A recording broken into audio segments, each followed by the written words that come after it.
Thank you for the comments, people. Keep them coming. Yeah. This is the most we've ever had, and it's awesome. K1 says, the best part about this movie is that Bond throws Moon off the cliff. He somehow gets smuggled to Cuba without his father finding out, changes to a British guy, starts a diamond mining company, builds a giant space laser, builds an ice castle, and becomes a celebrity in London all within 14 months. I love this spiritual remake of Diamonds Are Forever, and I love that they brought back the attitude of it. I understand why people hate it, but after 16 years of serious Craig movies, I kind of want another wacky Moonraker. And that's K1. That's what I mean. I agree with that. I wish this movie would have been it, but I don't think this movie's it. I think this movie set out with the intention of being very serious, and it's so goofy that it looks like it's Moonraker. It looks that it's Diamonds Are Forever, but I think this movie meant to be serious, and it fell on its face, and that's why I think it ranks lower than those two movies. You know what, Charlie? I know, I'm right. Let me move on.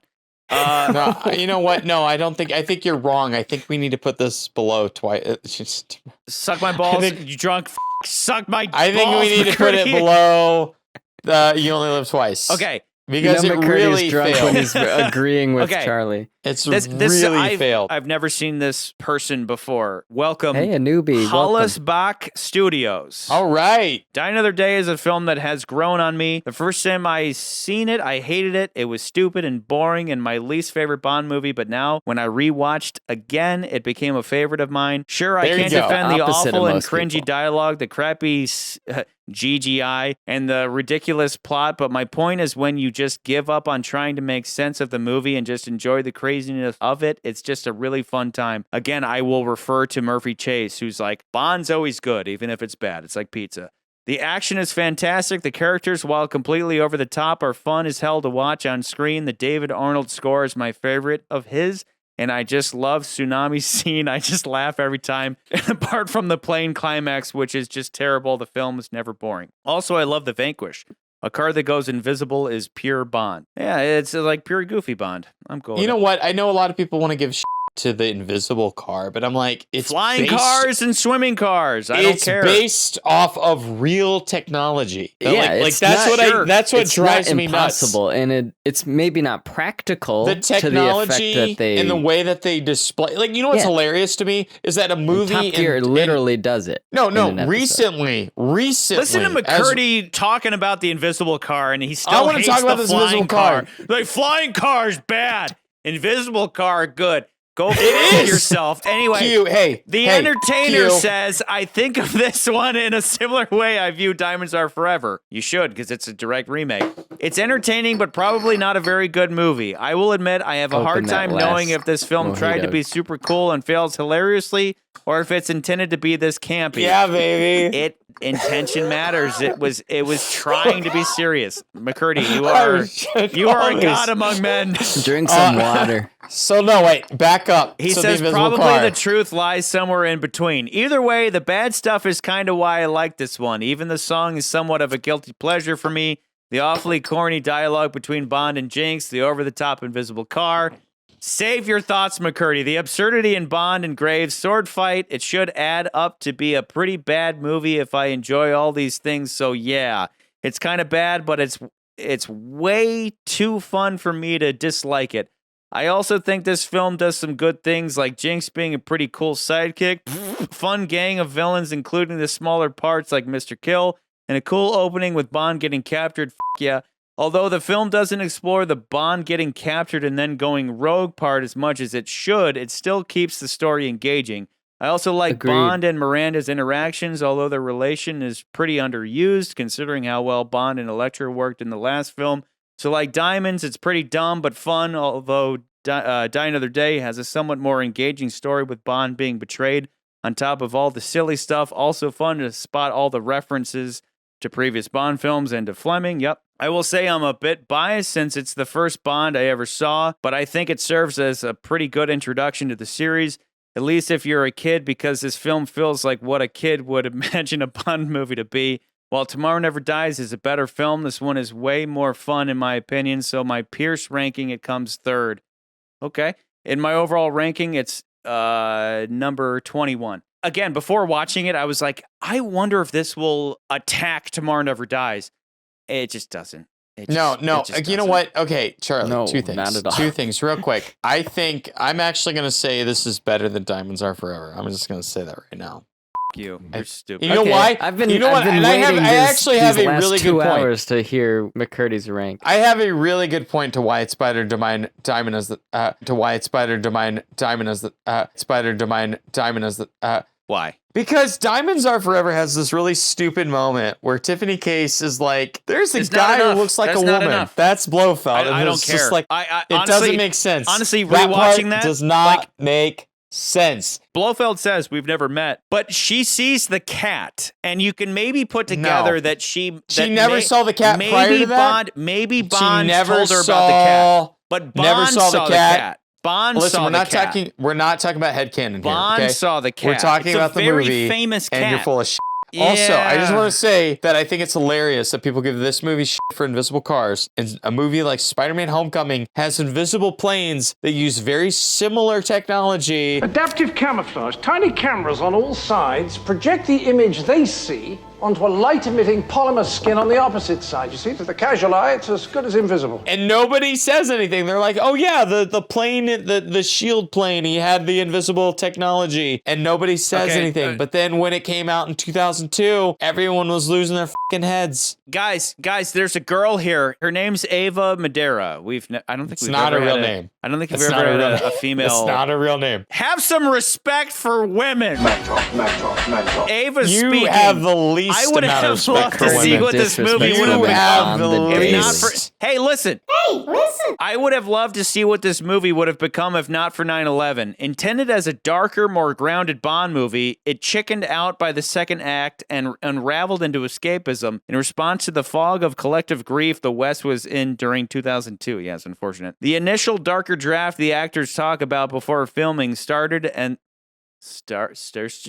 and the fact they brought in Tamahori for his gritty direction in Once Were Warriors was a sign of where they intended to go with it. The remnants of that idea in the movie are still my favorite parts. The first time Bond is ever tortured, with one of the darkest pre-title sequences to date, Bond's more detached, cold smugness and greater reliance on his coping mechanisms to survive his trauma, e.g. smoking, lack of intimacy with the Bond girls, which had been a staple for the Brosnan era.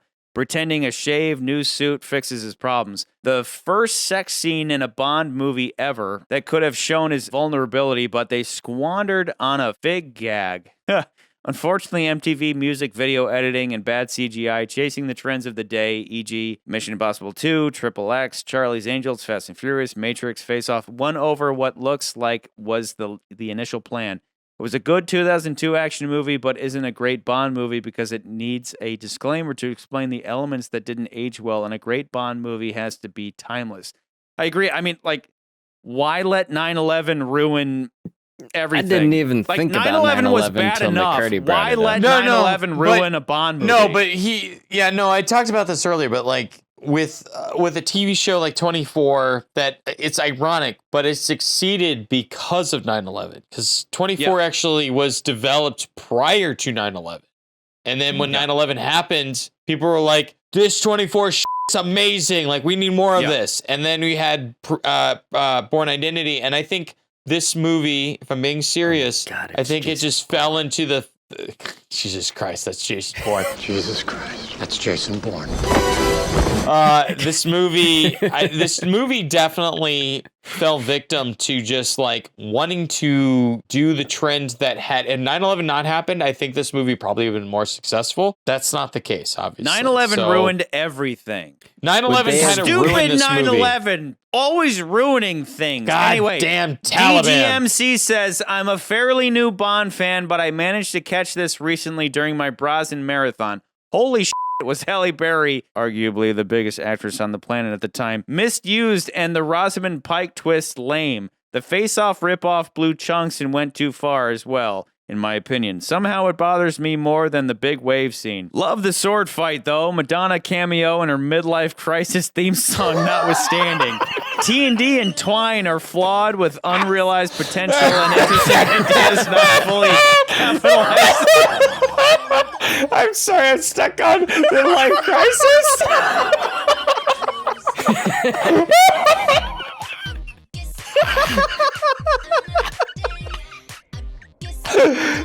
the title. That's the title. I mean, it makes sense.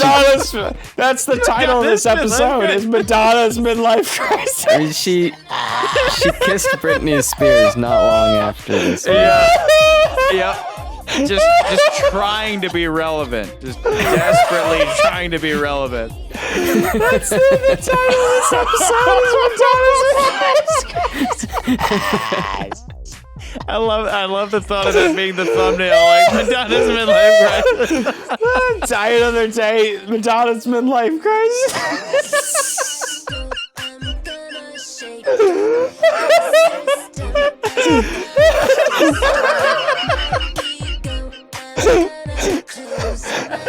Oh my god. Okay.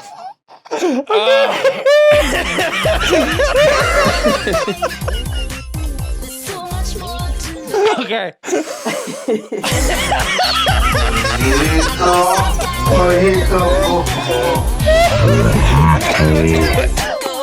Good job, whoever wrote that. Security, you haven't cried this hard since the Secret Service. Okay. Where was I? Madonna's midlife crisis.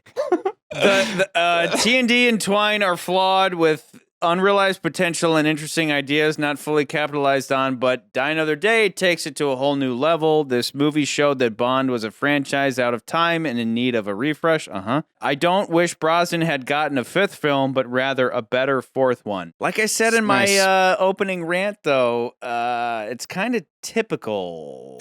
Like, Bonds don't really get a good send-off. Did Brosnan want to do another one after this one? He did. Brosnan literally said, I felt like I got kicked to the curb because they could have done a fifth movie and just forgot about this and it's just something a little more serious, more to what the next movie is going to be. Yeah.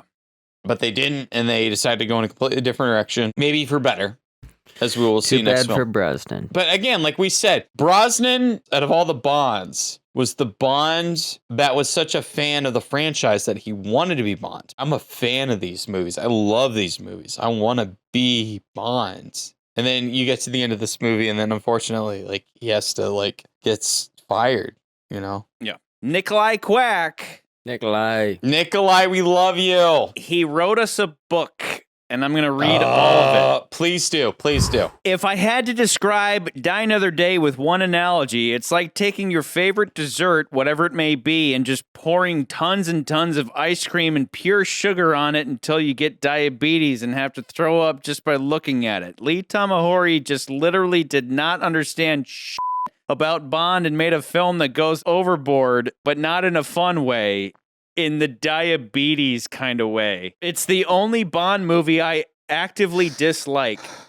Look, does it have some good scenes? Yeah, sure, maybe 2 or 3, but all the people who keep saying that it only gets bad in the second half kind of sound insane to me. Nikolai, this is why I like you. No, it starts from the opening titles with that awful Madonna song, continues with Zhao having diamonds in his face for no good reason, right? Like they couldn't just take the diamonds out? To Jinx's awful dialogue and awkward sex with Bond and Havana, etc. What I like is Brosnan, who's still trying his best. Yeah, like I said, he thinks he's making a good movie. Aside from that, we have a couple of very good scenes with M, which later get completely undone when she reinstates Bond. The sword fight with Graves is my action highlight from the film. Yep. It's a bit silly, but if you know your swords, pun intended. What's the pun? If you know your swords, pun intended. I guess we don't know our swords. We don't know our swords. So yeah. Anyway, but genuinely well choreographed and shot. I'm not as much in love with the pre-title sequence as some people are. It's just fine. Yeah, it's very much Tomorrow Never Dies. They could have done more creative stuff with the hovercrafts, and most of the sequence is sadly just random explosions reminiscent of the opening titles from Tomorrow Never Dies. Yup, which did it better in my opinion. The ice car chase, which people also bring up, is just kind of meh to me. The idea of both cars having gadgets is cool in theory, but ultimately just boils down to car 1 shooting rockets at car 2, which is also shooting rockets that explode one another. Not exactly thrilling. It does get better once they drive into the melting ice palace. I agree. And I genuinely enjoy Bond outsmarting Zhao there, complete with a brutal death. I totally agree. again, old man brain. that's I kind cool. of phase out when they're on the ice fields, but then once Bond does his invisibility thing and Zhao crashes and then Bond shoots the chandelier, I wake up then. Like I fall asleep during everything else and then I wake up for that. I would agree. I still love all of that sequence, especially with the car flips. I love that. I like cars. But so yeah, I like all of I that. think that point, particularly in the Ice Palace, when he backs up and he tricks him, that's great. Yeah. That stuff's great. And it's actually using the invisibility for something other than just like watching people. Yeah. Speaking of which, some of the locations are really nicely chosen, albeit the Ice Hotel is a bit over the top. I know some of real life counterparts exist, but no one is wearing skimpy dresses when they go to those real life locations because, you'd freeze your tits off. Now let's talk about the atrocities. First and foremost, Jinx. I fucking hate this character. God damn it, Nikolai. We need to hang out. She's the epitome of a useless Bond girl that's supposed to be his equal. He literally saves her 3 times in the movie, not to mention that she's an agent from the NSA. What the Purvis and Wade, did you not know the difference between what the CIA does and what the NSA does?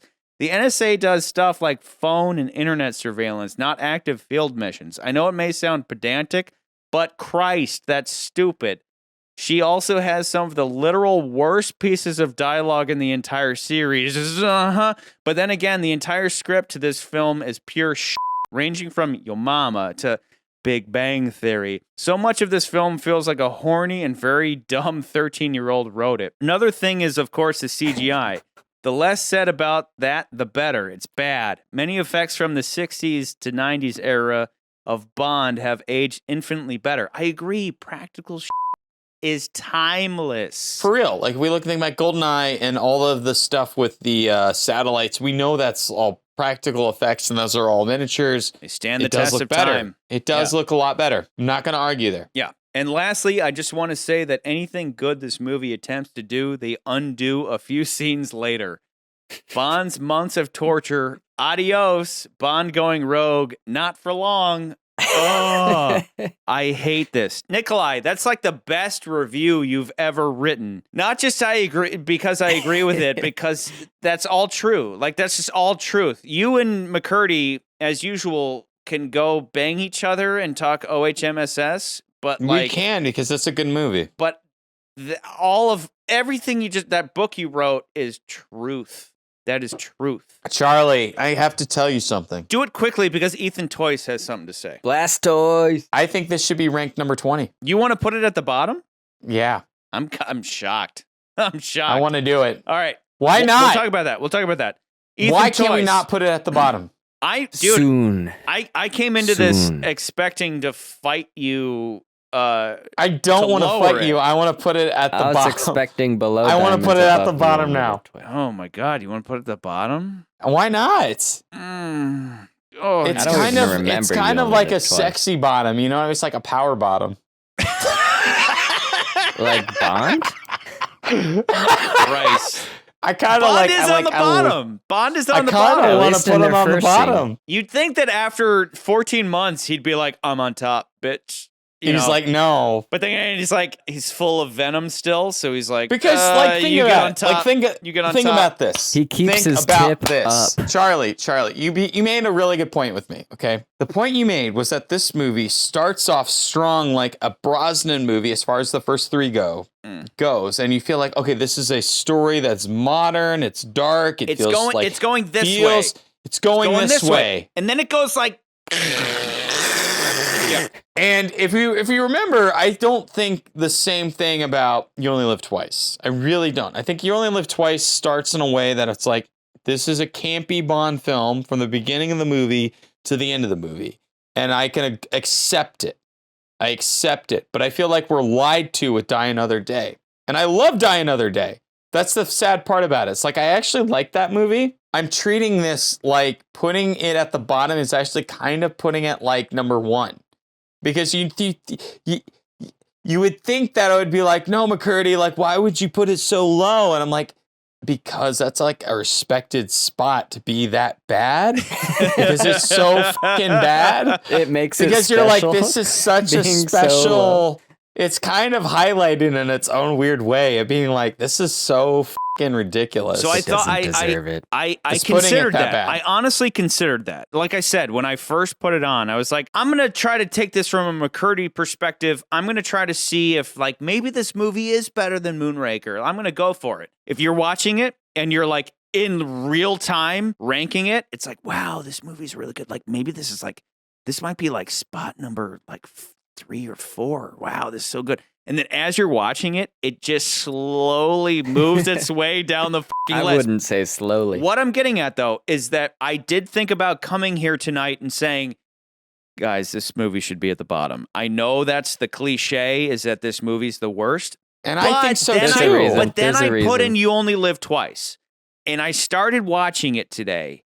And I didn't even finish it because right off the bat, you have your space stuff and whatever. But then Bond is doing his thing where it's like Bond's faking his death in a private bedroom with like a hooker or something. Bond gets shot by some guys, which doesn't make sense, where they could have just planted a news story in the newspaper anyway and not done the murder scene. But again, like, it's and then consistent. As it goes on, nothing in that plot makes sense, and ultimately it's just blah. It's just but that blah. movie is so consistent. That movie is so consistently consistent. bad isn't better than starts strong and then goes bad. Exactly, and that's where I'm but like, I don't think it's the worst one, and I think Die Another Day might be worse. But quickly though, I was like, Die Another Day has so much. It has so much on You Only Live Twice. Not only is it more enjoyable, but the story's more interesting, and the story makes sense. You either put this movie either below the very bottom or it beats Moonraker. Like it's either like that's how I feel about it. Wait, would you say it either beats Moonraker? Is that what you said? Beats Moonraker or the bottom? No. Okay, maybe not. I think maybe 19 is where it goes. I think You Only Live Twice is underwhelming, and the plot and the bad guy motivation is I just want it to be the bottom. Remember like the astronauts? Like, I want it to be the what bottom. are they going to do with the Special astronauts? And so much of You Only Live Twice is so let's read. Let's continue with the comments. Let's talk about Ethan. Let's talk about Blastoise. Squirtle says, one thing it has going for it, it's not boring. I'll make the case to not rank it last. Oh, here you go. Okay. There's awesome stuff that gets overshadowed by garbage with fans. The windsurfing, strobe light fight with Mr. Kill, Oscar winner Halle Berry, etc. don't linger enough to leave a bad taste in my mouth. Thanks to bullet fast pacing, they're like the Tarzan scream. Quickly forgotten. Hovercraft chase, fencing scene, and everything at the Ice Palace are awesome and don't get the credit they deserve. Best car chase since Daylights, and Graves is entertaining as an over-the-top, pompous, rich brat.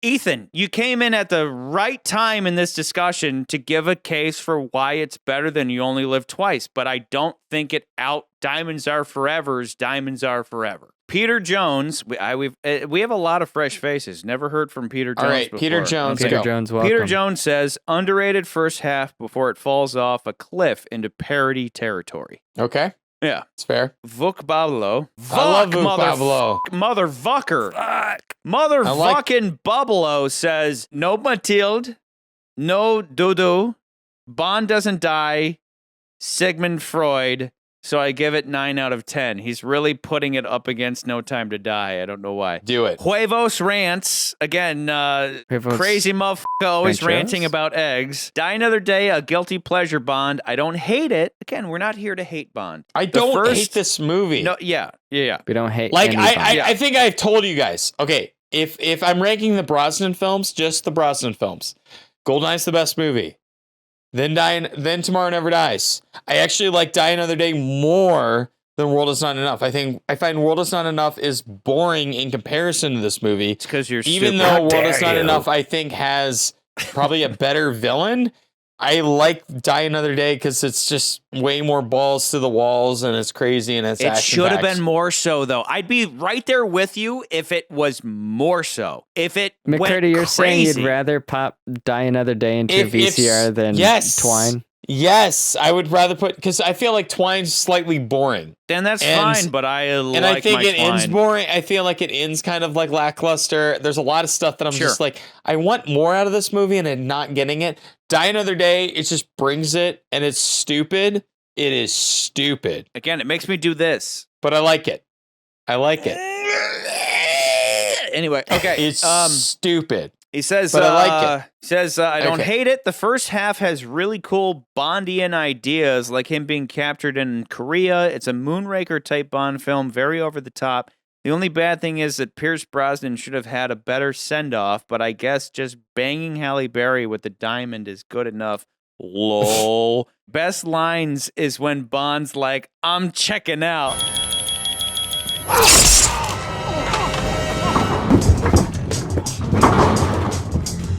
I'm checking out. LMAO, and when Halle Berry's like, yo mama. Yo mama. Yeah, Yo mama. Yo mama. Everything Halle Berry Should be says disappointed in sucks, but you. I do like when Bond's like, he does this. He's like, I'm checking out. It's funny. Travis TLC says, Die Another Day is one of the Brosnan films I tend to just ignore. I feel really bad that this is the final movie for Brosnan. In November Man, he proved he still had it. I agree. Martin Campbell made November Man. Wait, no. Martin Campbell made The Foreigner.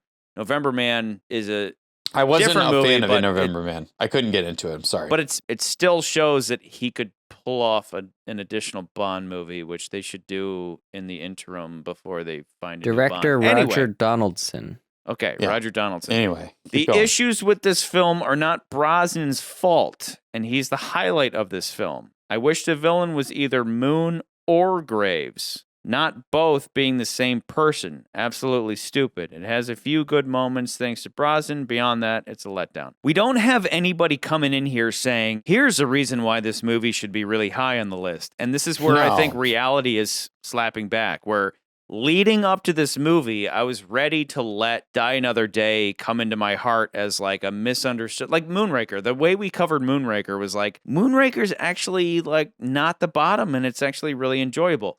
This movie is enjoyable, but only in bits. It's like, oh, that action scene's good. Oh, that line is good. But overall, it really sucks.